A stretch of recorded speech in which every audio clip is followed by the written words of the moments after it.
Hi guys, welcome to the UK Cowboys podcast. This is Series 1, Episode 28, and we are here to bring you positivity and uplifting thoughts about this weekend's game against the Detroit Lions after the, well, let's face it, the shit show of last weekend. Well, the last, 30 seconds? Pretty awful. But I'm sure you've all listened in to Mike and the guys on Monday, Tuesday, had a little weep. But that's it, we're over it. We're good to go now. So I am your host, Lauren. I'm joined tonight by my fellow UK Cowboys co-founder, Mr. Jamie Smith. Hello, it's good to be on. Going with the Thug Life look tonight. And we're also joined by Mr. Graham Wilson, one of our admins on the UK Cowboys Facebook page. Hello, Graham. How are you? Fine. Yeah, it's good. Some positivity. Yeah, ready to roll. Brand new week. Let's do it. New week. Good to go. Right. Well, there's the Cowboys a little bit banged up after last weekend's game. There's basically our entire O-line has been sitting out practice by the sounds of it. Today, Zach Martin was back. Lyle Collins was still out. And the news this week was Connor Williams is going to be out probably for a few weeks. He's had a knee scope. So we've got Suafilo coming in for him this weekend at left guard. Bennett missed practice earlier in the week with family issues, but he was back today. I think Cooper's likely to be limited by the sounds of it all week, but I think he's been banged up with one thing or another all season. But I can't see him missing the game. How are we feeling health-wise about the team? Any major concerns? I think it's probably just it's Williams, isn't it? It's just if Silvino can fill in, because Williams has played pretty all right last few weeks, hasn't he? Like I say, I think Cooper's that kind of guy, and I think he'd play 50% with Cooper, wouldn't he? Yeah. The only concern is that the list on offensive line seems to be a little bit lengthy for my liking. But you're getting to the stage where you're going to have, niggling injuries and so on. Especially with Tyron Smith. Tyron Smith rarely practices every practice per week, but he doesn't have to at his stage of the career. He's not going to see an awful lot of brand new things. So it's more important that they get him into these pads on Sunday than have him rolling out for walkthroughs and all that kind of stuff. So long as they can make Sunday, not really all that concerned, especially with the veteran guys. And Suafilo, he knows what he's doing. He's a veteran, so he can step in hopefully and keep the rhythm going. Yeah, I think two of our losses have come, haven't they, when we've been without Tyrone Smith this year. So yeah, obviously keeping him. I don't think he's ever going to be healthy again, is he? But as healthy as possible is probably the clincher on the O-line. And like I say, Suafilo, he's experienced enough. He should be able to come in and do a job. Hopefully. News-wise, there's not really much been happening. We're just, as we do in Cowboys Nation, regurgitating over every minuscule thing that happened in the game over the weekend. There's no point us touching on that because that's what the guys covered earlier in the week. If you want to still talk about it, go back and have a listen and drop a message on the Facebook page. We'll all get involved and have a little weep again, I'm sure. Probably the one thing I wanted to look at tonight before going on to the Lions is numerous comments, I'd say, across Facebook pages regarding Zeke and his performance this year. Not something I agree on, but I'll let you guys go first. Is Ezekiel Elliott underperforming this year? Who wants to run with that first? Go for it, Jamie. Nah, is he? I can get where, in some aspects, some people would probably maybe complain because I don't think he run for a first down. And I seen a stat the other day saying it was the first time since the 70s the Cowboys hadn't run for a first down in a game. But the Vikings have, over the last few years, have renowned to have a really good defense, and they just had Zeke's number. It's just one of them things. Let people bang alive. Yeah. You know what Zeke's like. He'll come back and have a monster game this week. Yeah. It's fine with me. Graham, how are you feeling? Absolute nonsense. Yeah. Nah, I mean, it's our offense runs through Ezekiel Elliott just because this pressure comes from the big deal. That's all it comes. Yeah. There was none of this nonsense last season. It's because of the $15 million that's been rubber stamped on his helmet, and he'll carry that for the rest of his Cowboys career. You see that in all forms. You know, as soon as somebody gets the big money, the criticism gets flung at them. You take Ezekiel out of that offense and see what happens to it. Tony Pollard's a good player, but make no mistake about it, our offense runs through Ezekiel Elliott. Yeah, I think that's exactly why Jerry paid him, because they're well aware of that, aren't they? Well, exactly. I mean, fair enough. The run game doesn't always have to work, but is it sheer coincidence that our passing game was so open because our running game got shut? You can't shut down both. You've got to pick your poison with the Cowboys' offense, and they chose to close the run, and that's why Dak had such a big game. Two receivers over 100 yards, and Michael Gallup almost got there as well. So you've got to pick your poison. And if the Vikings chose to shut down the run and load the box, it's no coincidence that Dak threw for almost 400 yards. You know, he's not going to. You're not going to get 2,000 yards out of Zeke every single season. It's just not going to happen. It's just his presence. No, having him on the field, like I say, it's probably not a good kind of way to look at it. But look at all those years ago when Emmitt Smith wanted a new contract. The first couple of weeks when he won't play were absolutely garbage. As soon as he put him back in the game, I got his contract signed. They say everything opened up. You say you don't have to rely on him to run hundreds and hundreds of yards a game. Like I say, it's just his presence. His presence is there enough. Like Graham said, put him in the game. To stack the box, you're going to throw for loads of yards. If they're going to work the other way, Zeke's just going to run for yards. I just think people they're just overreacting, aren't they? Yeah. I mean, Zimmer called a brilliant game, didn't he? You know, it was a case of who you're going to put who the Cowboys going to go with. They're going to go with it through Zeke, or are we going to let Dak have it in his hands? And I think, you know, even as Cowboys fans, we would feel safer with the game through Zeke. That's probably our best, most productive way, we would think, you know, on paper. Absolutely. Helen Moore perhaps gambled in thinking that, we'll catch them out. They won't keep back in the box against Zeke, but they did. And lo and behold, look what happens. But statistically, Zeke's had 5 games this year, all over 100 yards. He's top 10 in pretty much every ranking. So he's 5th in attempts, 8th in rushing yards, 7th in rushing touchdowns, 6th in yards per game, 8th in scrimmage yards, and 9th in all-purpose yards. I mean, you know, unless is being paid that amount mean people are expecting him to top every single ranking? That's ludicrous. Right, it looks like we're getting value for money from those stats, doesn't it? Definitely. Yeah, you know, I'd be surprised if he had another week like last week. Is he had? I don't know statistically if he's had as bad a game as that. What was it, 2 point something yards per carry? It was pretty low, wasn't it? Just looking at the NFL website just now, I'm on the schedule section. The Cowboys are 1st in overall offense, 3rd in the pass, and 5th in the rush. Yeah, every day a week. You know, we're not there because Zeke's playing poorly, are we? You know, I mean, yeah. You can only run or pass. So if you're going to pass the ball, then obviously you're going to take carries off of Zeke.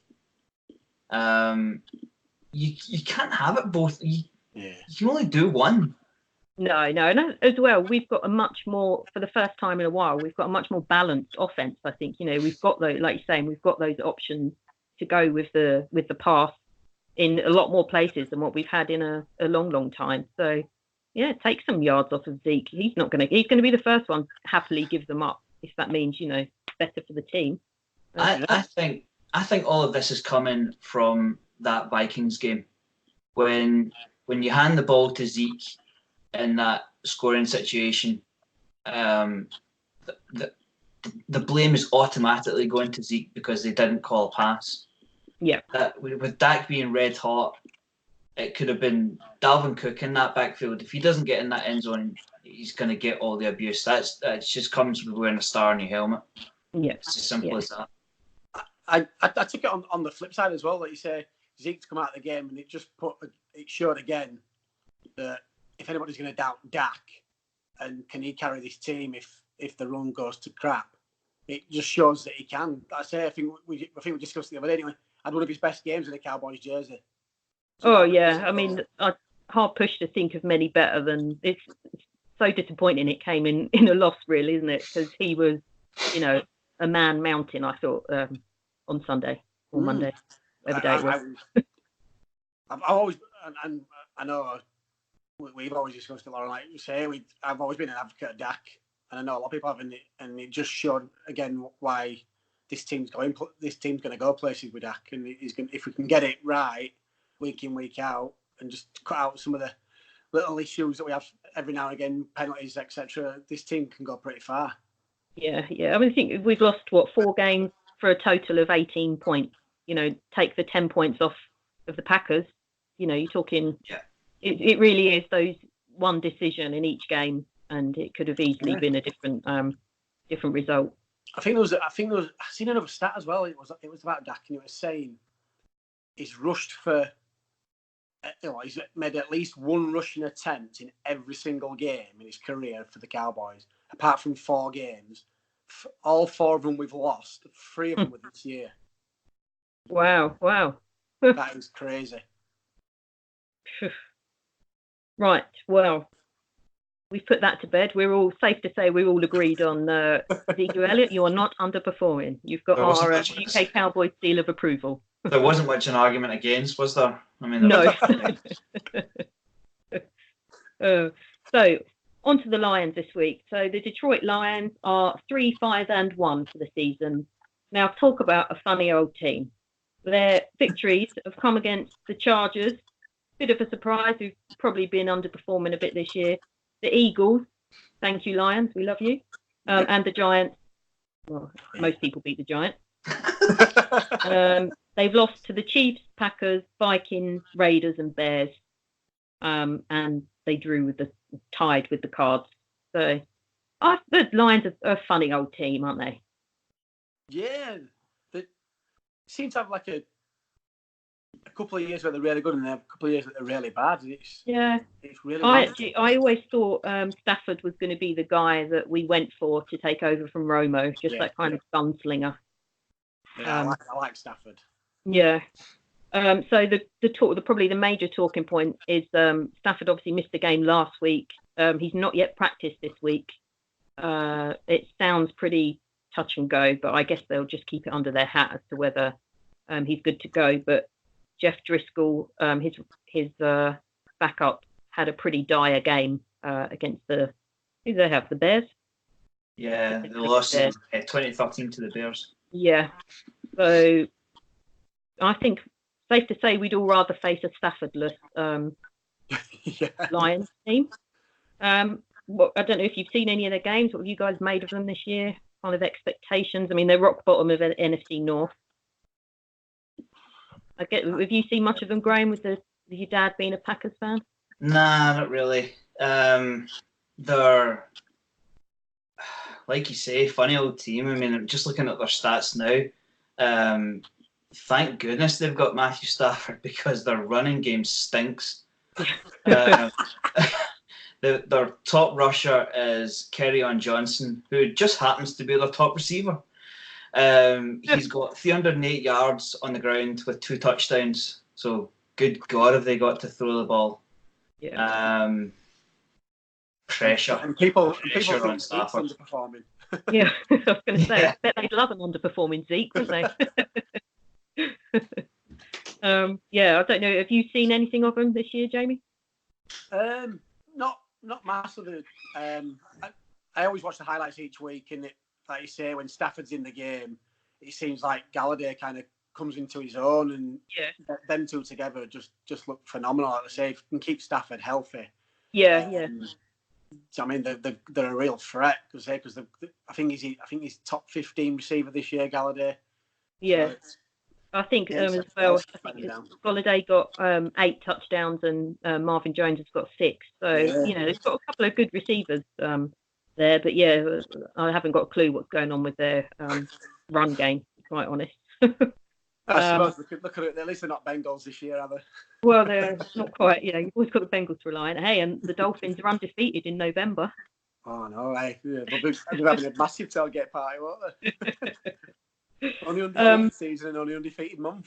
The Lions are currently 20th in yards per game, rushing yards per game. So considering we're a side that has been struggling to stop the run, that probably goes in our favour this week, that they've struggled to run the ball.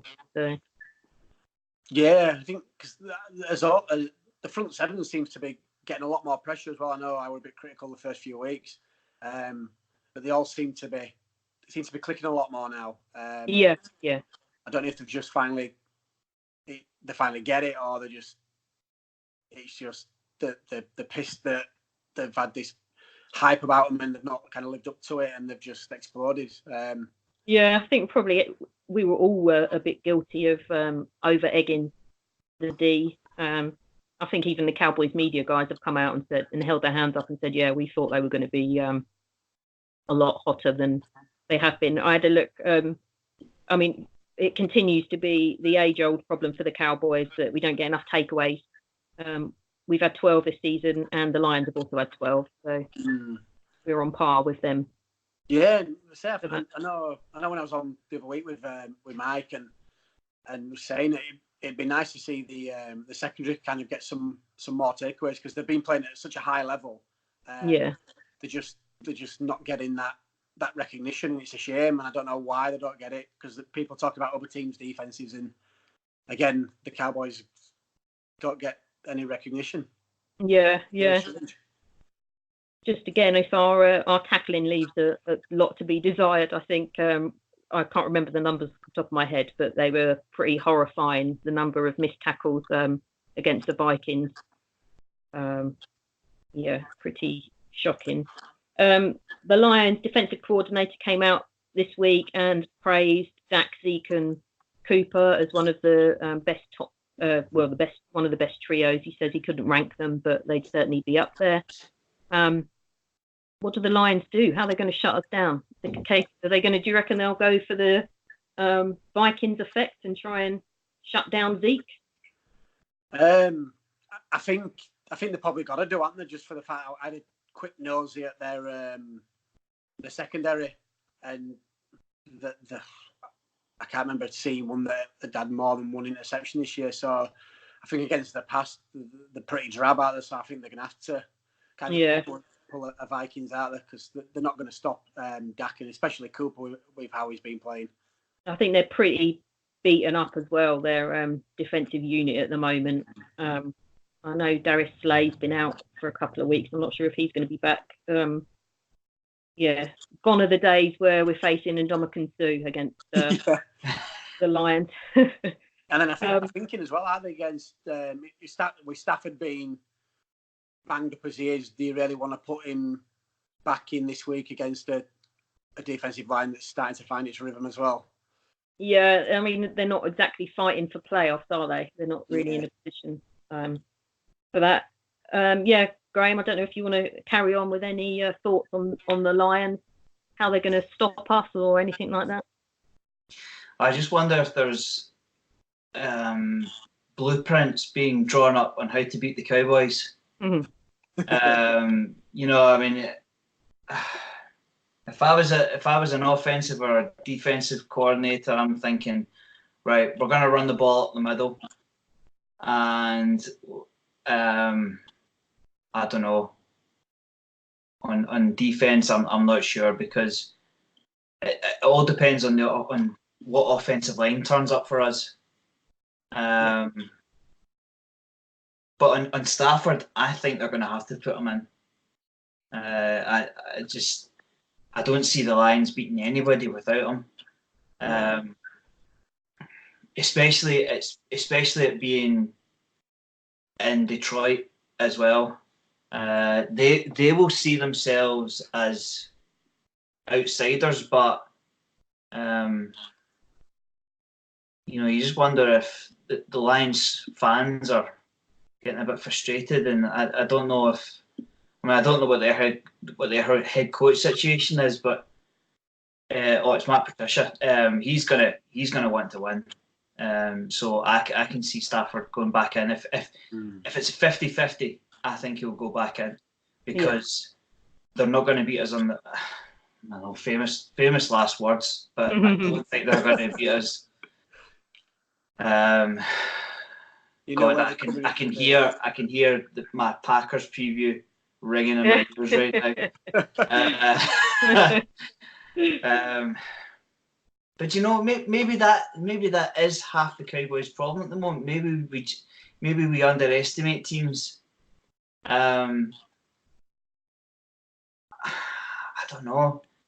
Kenny Galladay and Marvin Jones, with a touch of Kerryon Johnson, seem to be their weapons. But I don't know. I think you're going to have to throw. If you're the Lions, you're going to have to throw. Yeah. And to do that, you'll need Stafford. You will need Stafford. So it really depends how much they want it.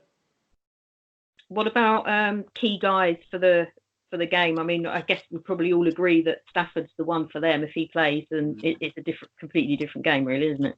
I don't know. Is there anyone else is there anyone on defense? I mean, nobody really jumped out for me for the Lions particularly. No, when I looked through their roster, the only one that kind of, if you could even say jump out, was Flowers, and just for the fact he's got 5 sacks this year. Yeah. There was nobody that really. I could think that could shut down Zeke or any of the receivers. I think it might be a bold one, but I think Cooper, Gallup, and I think Cobb as well. I think they'll have. I think they've got potential to have a huge day because that secondary is just, like I say, just be so beat up. They'll have a field day. Even Wick could end up having a 100-yard game. It'll take him a while. What about for the Cowboys then? Who are your main men to watch on the offense and defense? You go first, G, on this one. Yeah, I think I'd like to see Zeke return and quieten a few people.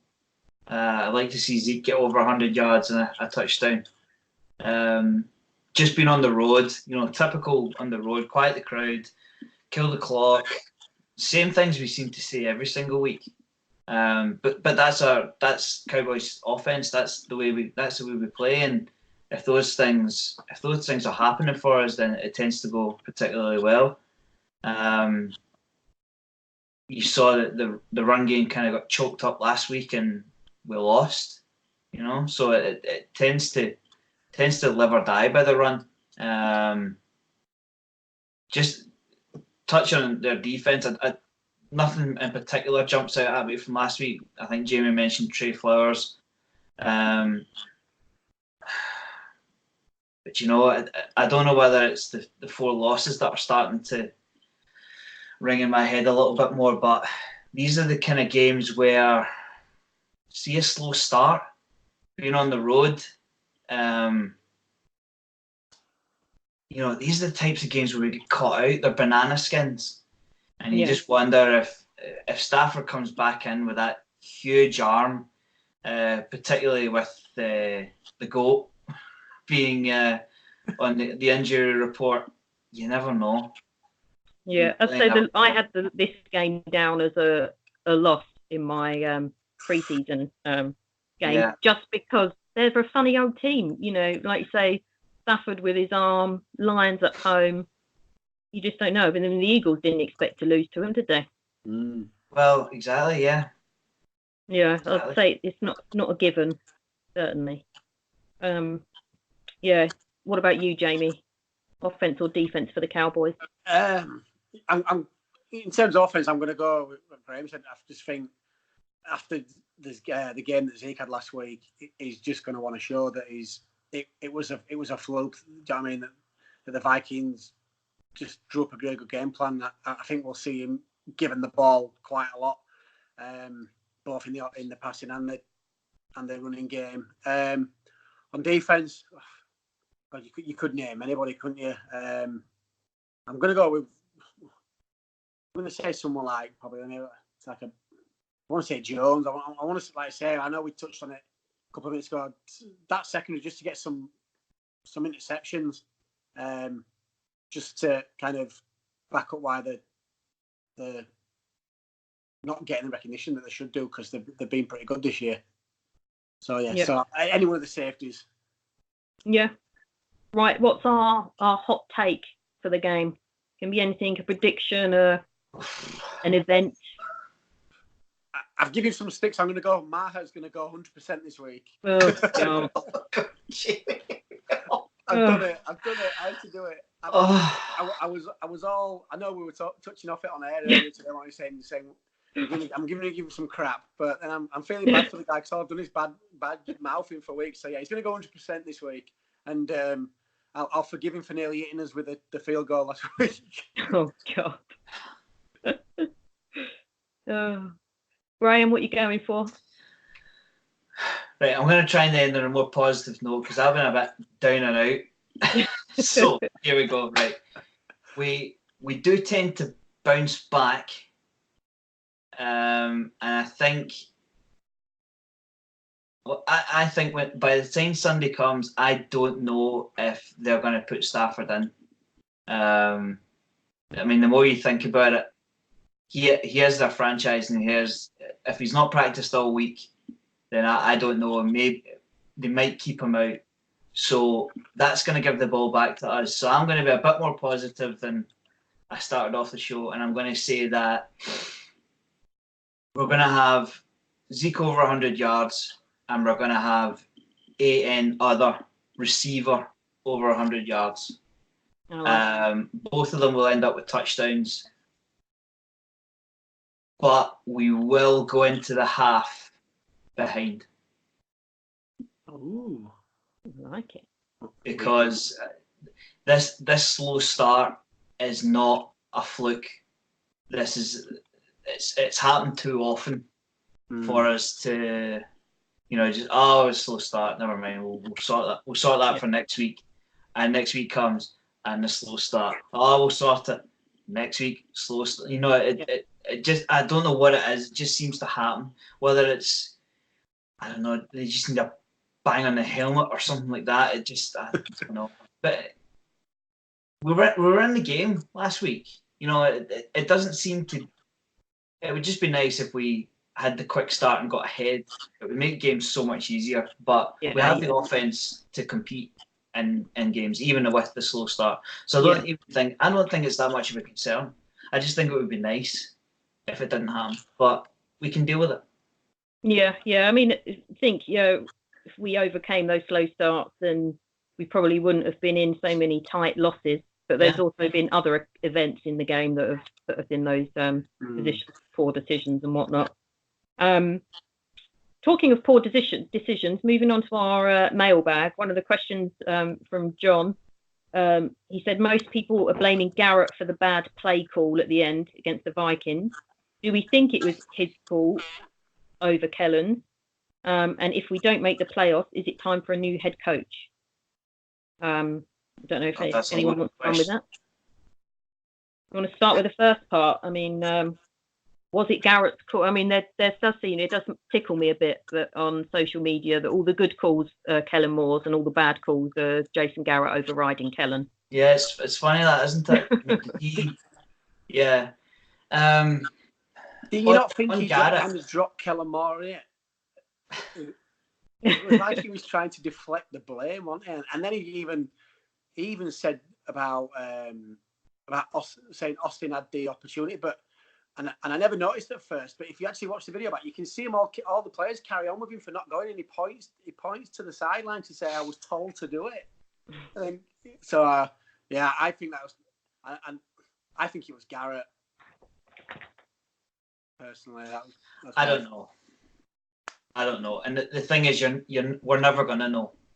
We're never gonna, because that kind of stuff doesn't leave the locker room.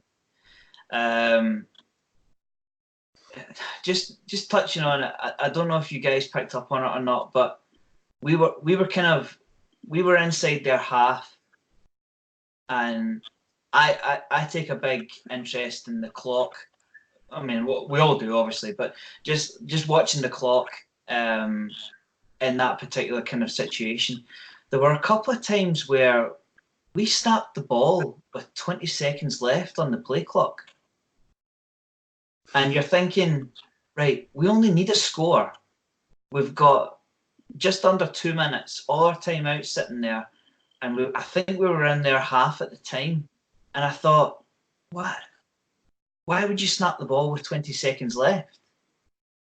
No, okay, it was just something that maybe I'm making that up. Maybe it was I was that sleep deprived that I was making that up. But I just thought, yeah, it was strange. But to answer the overall question, if I would go as far as to say, if we don't make the championship game, maybe not the Super Bowl, if we don't make the championship game, I think we're looking at a new head coach.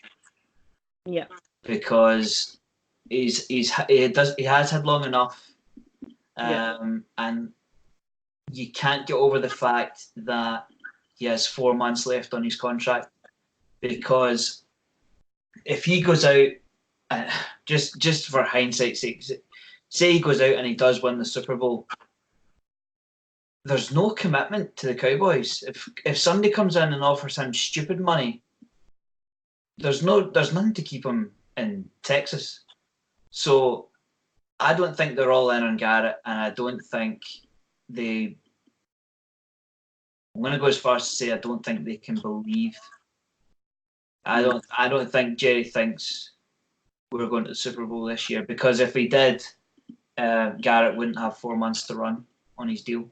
Yeah. I think for me,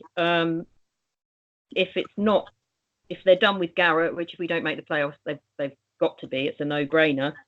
I want to see changes across the board in our coaching staff, not just not just bring someone up from that we've currently got there, because I think that's one of the biggest issues. People were desperately crying out for Chris Richard, but he needs to get that defense in order before we start.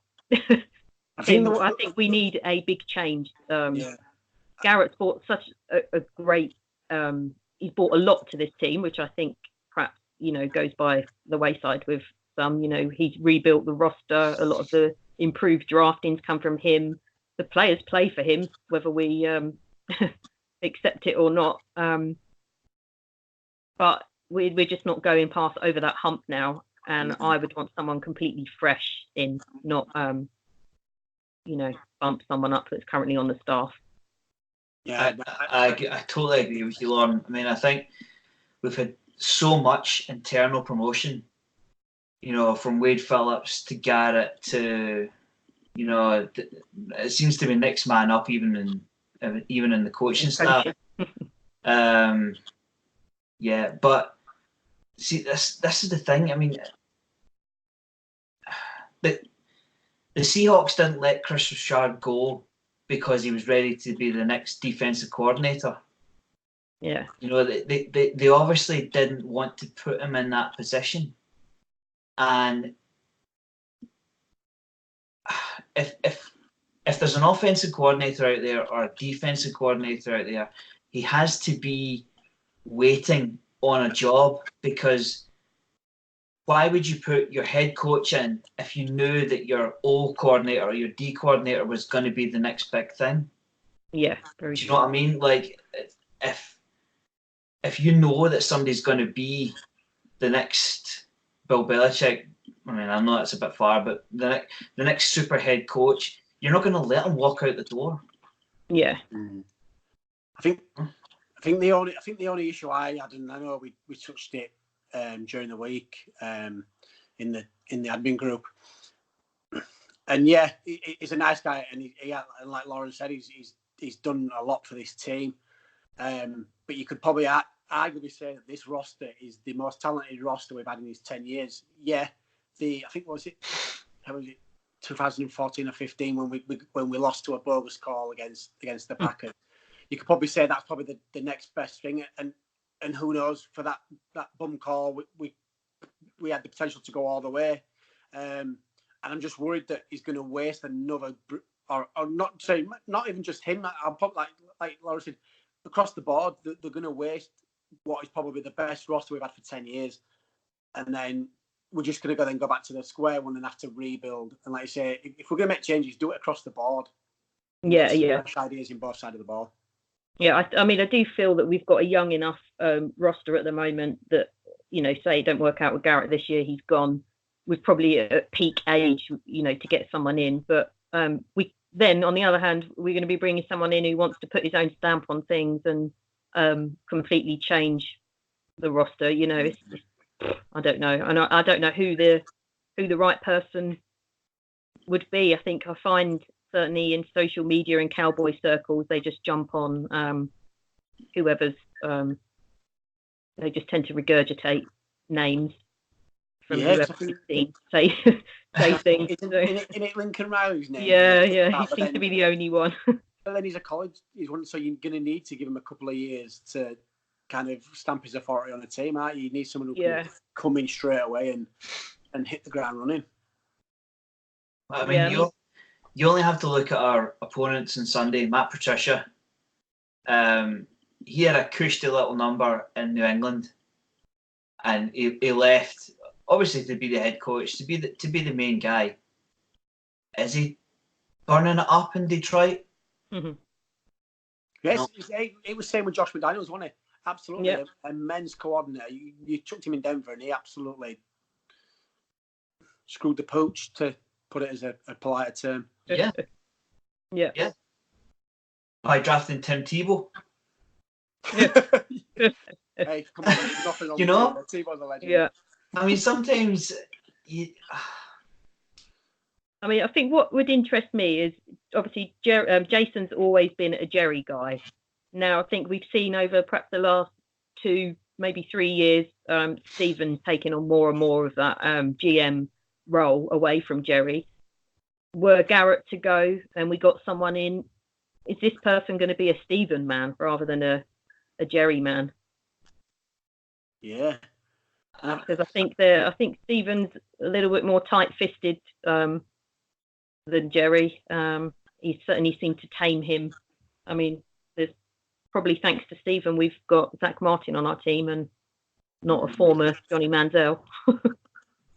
I look at that as well, though. Like you said, and Steve, like you say, Stephen's tightened that ship. But it's been the last few years, and I felt the same.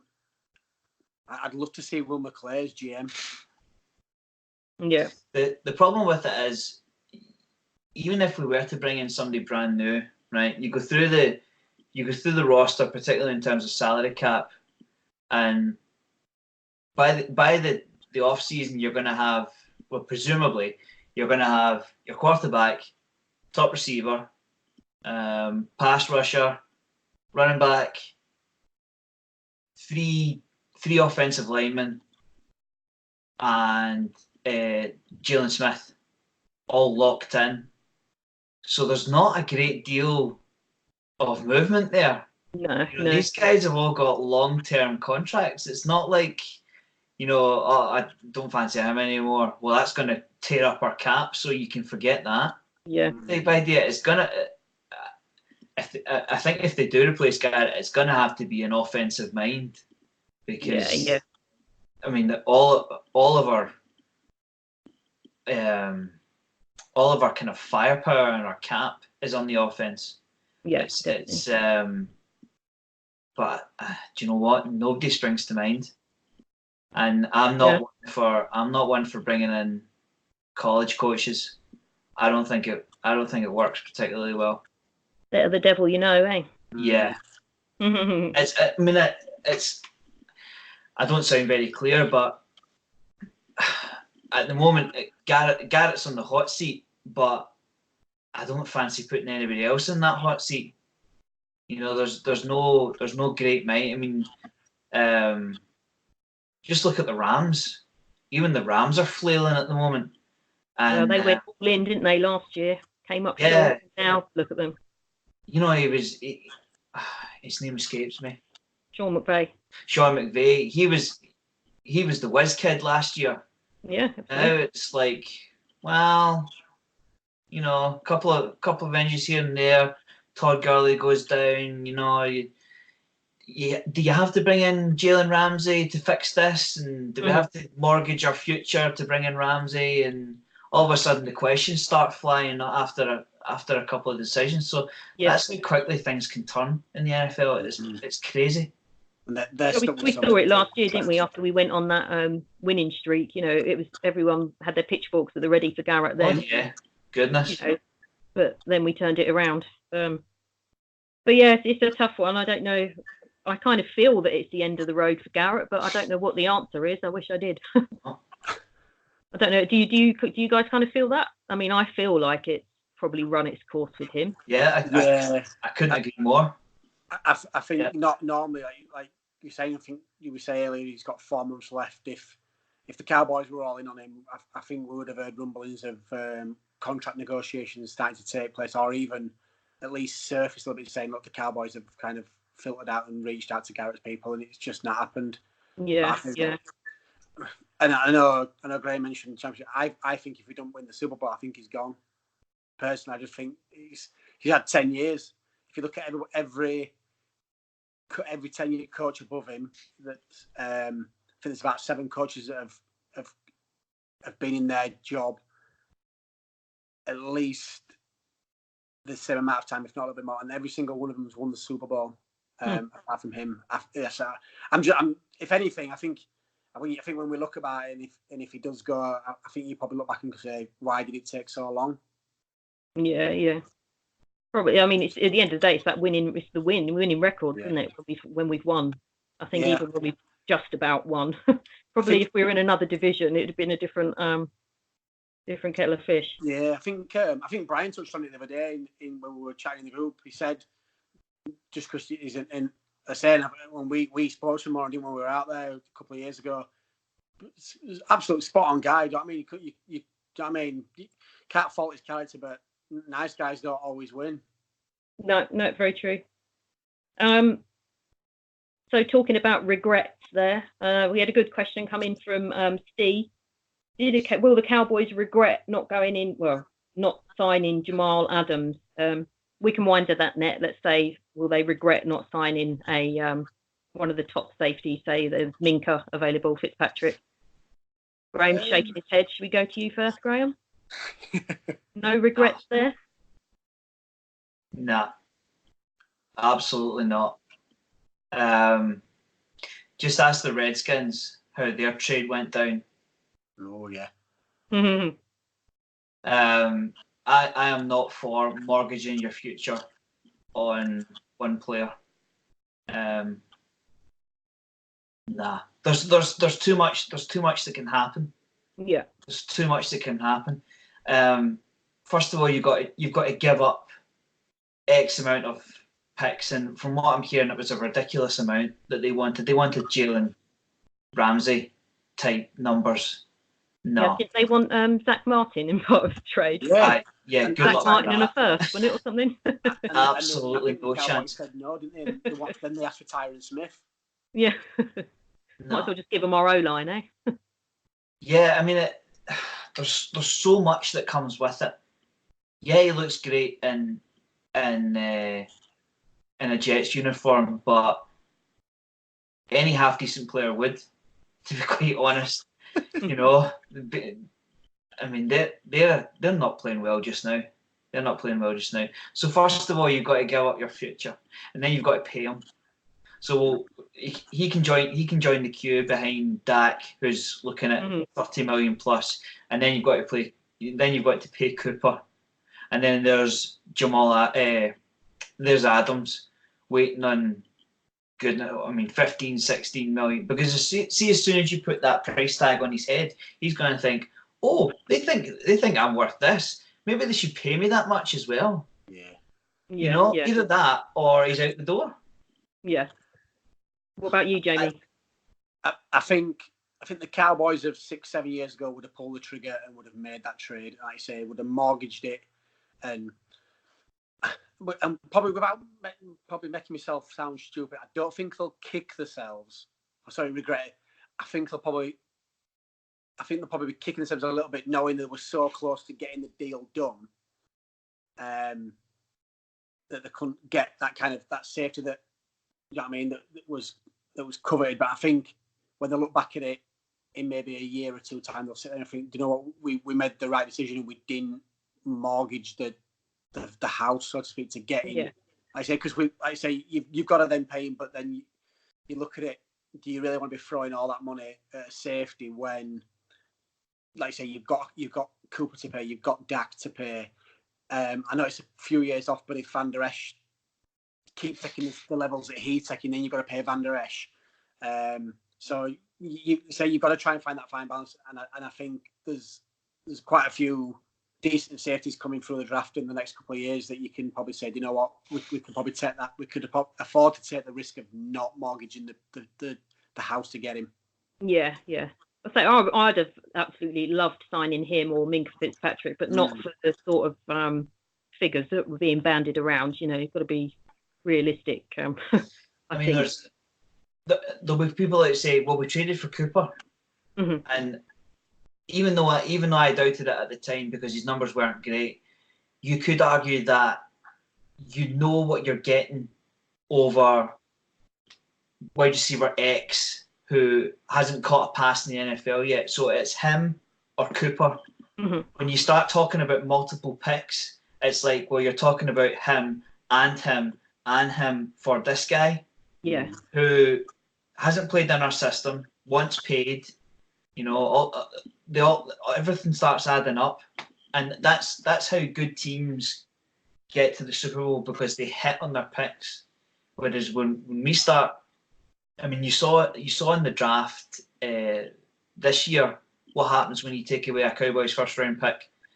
The draft class this year has been questionable, and we always, I mean, barring tackle, we always usually hit on our first round.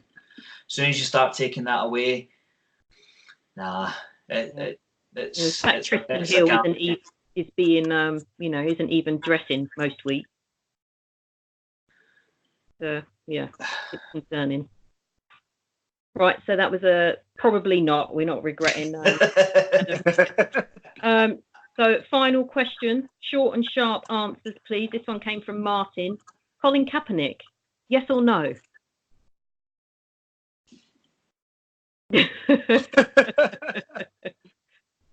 So that's a definitely maybe, Graham, yeah? Oh.